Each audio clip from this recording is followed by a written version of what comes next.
Ang bantay ng katahimikan. Hello po sa ating mga tagapakinig ng BJO Horror Stories. Isa na namang kwento ng katatakutan at minsan may katatawanan. Pero wag po nating kalimutan na ang kwentong ito ay kathang-isip lamang at ginawa upang magbigay aliw sa mga nakikinig.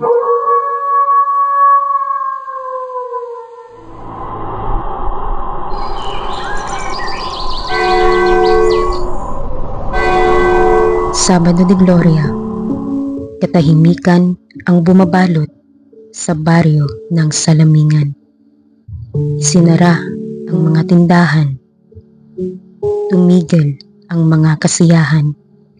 Sa araw na ito, sinasabing ang langit ay tahimik at ang lupa ay nagbabantay. 4 na taon na. Pero bawat Sabado de Gloria, naririnig ko pa rin ang huling paghinga niya. Tia Sabel, kayo na naman dito sa dalampasigan? Gabi na. Hindi ba kayo natatakot? Hindi ang gabi ang kinatatakutan ko, Clara, kundi ang alaala. Si Sabel, balo ng isang lalaking misteryosong nawala habang naglalakad ng penitensya. Hanggang ngayon, hindi pa rin siya nakikitang muli. Sabi po ng mga matatanda, tuwing Sabado de Gloria, may dumarating daw na bantay. Ang bantay ng katahimikan. Hindi siya nakikita ng lahat, pero nararamdaman mo siya sa biglaang lamig sa katahimikan ng paligid.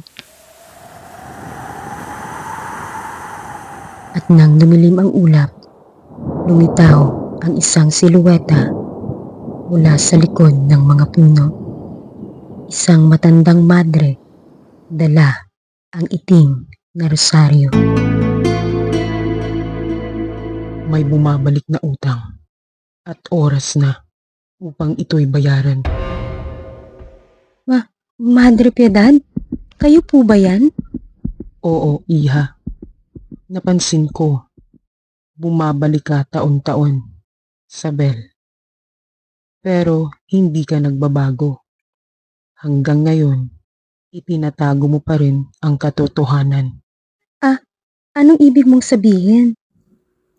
Ang asawa mo, hindi siya basta nawala. Alam mo kung bakit siya hindi na bumalik, hindi ba? Tumahimik si Sabel. Ang kanyang mga matay puno ng luha. Sa kanyang bulsa, may nakatagong piraso ng lumang papel. Ang huling sulat ng kanyang asawa. Kung hindi ako makabalik, Sabel, patawarin mo ako. Ginawa ko ang hindi dapat. Hindi ako dapat sumali sa lakad. May dugo sa aking kamay. Pinilit ko siya, Clara. Pinilit ko siyang magpenitensya para mabura ang kasalanan niya sa akin.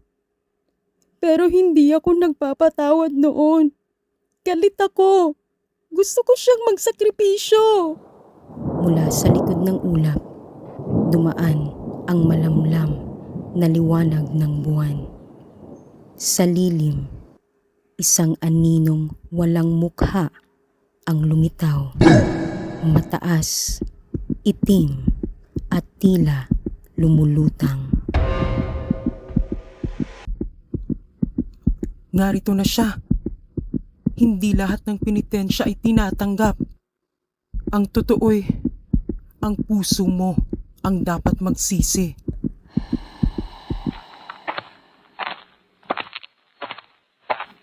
Ako ang may kasalanan. Hindi siya. Ako ang nagtulak sa kanya sa dilim. Tia, tara na po. Baka mapahamak tayo. Hindi niyo matatakasan to, Clara. Pero may paraan. Inabot ni Madre Piedad ang rosaryo niya kay Sabel. Ang krus nito'y tila umiilaw. Harapin mo siya. Sabihin mo ang totoo. sa Kanya at sa Diyos. Patawad. Hindi ako nagmahal ng buo. Ginamit ko ang pananampalataya bilang parusa. Dalhin mo ako kung saan nararapat.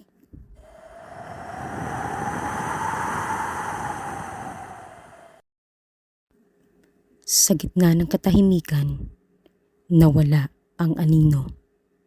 Nawala si Isabel. Naiwan si Clara. Hawak ang rosaryo. Pinatawad siya. Hindi dahil nagsakripisyo siya, kundi dahil nagsabi siya ng totoo.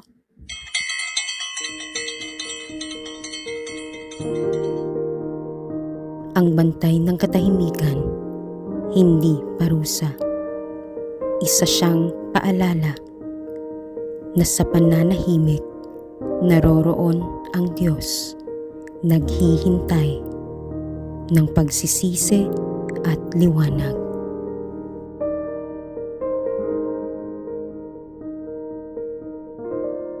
At dyan nagtatapos ang isa na namang kwento sa DJO Horror Stories. Sana'y napaisip ka, hinilabutan, o kahit papaano naaliw. Huwag kalimutang i-follow si DJO para sa mas marami pang kwentong kababalaghan, katatawanan, kilig at aral. Hanggang sa muli, mga ka-DJO, tandaan, sa bawat kwento may nakatagong multo. Kita-kits sa susunod na episode.